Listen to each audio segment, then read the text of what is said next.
একজন একজন সুটেড বুটেড একজন মানুষ আমার এই গল্পটা আমি আমার ডিফারেন্ট কনফারেন্সেস বলেছি, অনেক মানুষের জানা থাকবে। তারপরেও ওই যে চাওয়ার কথা বলছেন না, আমি শুধু সেই জন্য বলি কিভাবে চাইবেন। একজন সুটেড বুটেড একজন একজন ভদ্রলোক তার মার্সিডিজ বেঞ্চ গাড়ি করে এয়ারপোর্টের দিকে যাচ্ছে। তো এয়ারপোর্টের দিকে যাচ্ছে যাচ্ছে যাচ্ছে প্রচন্ড জ্যাম, এত জ্যাম আর এগোচ্ছে না গাড়ি। ঘড়ি দেখছে যদি আর 15 মিনিটের মধ্যে না পৌঁছতে পারে ফ্লাইট চলে যাবে। গাড়ির মধ্যে বসে ঘামছে, এসি চলছে, ডিপ এসি, তারপরেও ঘামছে এবং তাকে পৌঁছতে হবে। উনি ড্রাইভারকে বলছেন, শোনো আমি একটি গুরুত্বপূর্ণ কনফারেন্সে যাচ্ছি যেখানে হাজার হাজার লোক আমার কথা শুনতে আসবে। এই ফ্লাইট মিস করলে অতগুলো লোক আমার কথা থেকে বঞ্চিত হবে।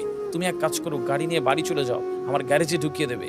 আমি এখান থেকে আমার ব্রিফকেস নিয়ে দৌড়াচ্ছি, যেখান থেকে জ্যাম ছাড়ছে আমি একটা ট্যাক্সিতে বসে যাও, আমাকে এয়ারপোর্টে নামিয়ে দেবে। বলে উনি নেমে গাড়ি থেকে ছুটছেন। একটা সুটেড বুটেড ভদ্রলোক দৌড়াচ্ছে, সবাই দেখছে যে কি ব্যাপার। যেখান থেকে জ্যাম ছাড়ছে আর ট্যাক্সিওয়ালাকে বলছে কত টাকা নেবে বলো, আমাকে এয়ারপোর্টে পৌঁছে দিতে হবে এই টাইমের মধ্যে। উঠে পড়ুন, বসে পড়লো, ঘাম মুচ্ছে, ড্রাইভার ছেড়েছে একদম 90-100 স্পিডে। যেখানে এয়ারপোর্ট ওখানে পৌঁছে গেল, একদম গেটে নামিয়ে টাকা দিল, ছুট মারলো এয়ারপোর্টের মধ্যেই। যেখানে টিকিটের সিল মারছিল তাকে ঢোকাবে এবার কেবিন ইয়ের ছেলেরা, সেখানে গিয়ে জাস্ট পৌঁছালো। বলছে স্যার আপনি অনেক ভাগ্যবান একটা মানুষ, আর 10 সেকেন্ড পরে এলে আমরা আপনাকে অ্যাক্সেস করতে দিলাম, মানে ক্লোজ করে বলছে দিয়েছে। ও থ্যাঙ্কস গড বলে সিল মেরে চলে গেল। একদম ছুটছে, দরজাটা বন্ধ হবে, ও ঢুকে পড়ল। যাক, নিজেকে একটা বেশ একটা গর্বিত লাগছে যে সে যেতে পারবে। গিয়ে সিটে বসলো।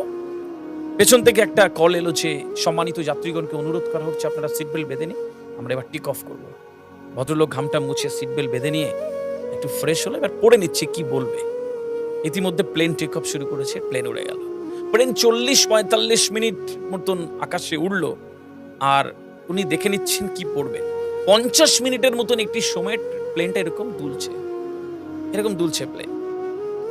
ভেতরে যাত্রীরা চিৎকার চেঁচামেচি শুরু করেছে। একটা সময় এত চিৎকার হচ্ছে, পেছন থেকে আর একটা অ্যানাউন্সমেন্ট হলো, সম্মানিত যাত্রীগণকে অনুরোধ করা হচ্ছে আপনারা বিভ্রান্ত হবেন না, বাইরে তুফান ঝড় হচ্ছে, এই ঝড়ে পাইলট প্লেন চালাতে পারছেন না, আমাদের গন্তব্য থেকে আমরা এখনো অনেক দূরে, কাছের একটি এয়ারপোর্টে প্লেনটাকে নামানোর চেষ্টা করছে, আপনারা শান্ত হয়ে বসুন।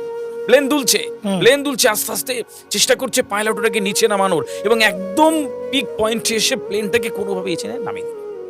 যখন নিচে নামালো, ঘোষণা এলো যাত্রীগণকে অনুরোধ করা হচ্ছে নেমে পড়ার জন্য। যাত্রীরা নেমে দেখছে ওপরে যে পরিমাণ ঝড় হচ্ছিল, নিচে ওই পরিমাণ ঝড়ের তীব্রতা কম। যে লোকটা যাওয়ার কথা ছিল সে এবার এয়ার হোস্টেস থেকে চিৎকার করা শুরু করেছে, এই তোমরা কি প্লেন চালাও, এই কি ঝড়, এই ঝড়ে প্লেন চালানো যায় না, আমি একটি গুরুত্বপূর্ণ কনফারেন্সে যাচ্ছি, হাজার হাজার লোক আমার কথা শুনতে আসবে, তোমরা এইরকম কাজ করো। এই কথা বলতে বলতে পাইলট নেমে আসছে, আরো চিৎকার করা শুরু করো। পেছন থেকে একটা লোক টাক করে বাড়ি দিয়ে বলছে এক্সকিউজ মি, পেছন ঘুরে বলছে ইয়েস। বলছে স্যার আমি আপনাকে চিনি। বলে মানে? বলছে স্যার আপনি ডক্টর রহমান। বলছে ইয়েস আমি ডক্টর রহমান, আপনি কে? আচ্ছা আমি আপনার ভক্ত, আপনি কথা বলতে যাচ্ছেন আর আমি আপনার কথা শুনতে যাচ্ছিলাম। স্যার আমি জায়গাটা চিনি, আপনি যদি কোনো সময় নষ্ট না করে এখান থেকে কোনো একটি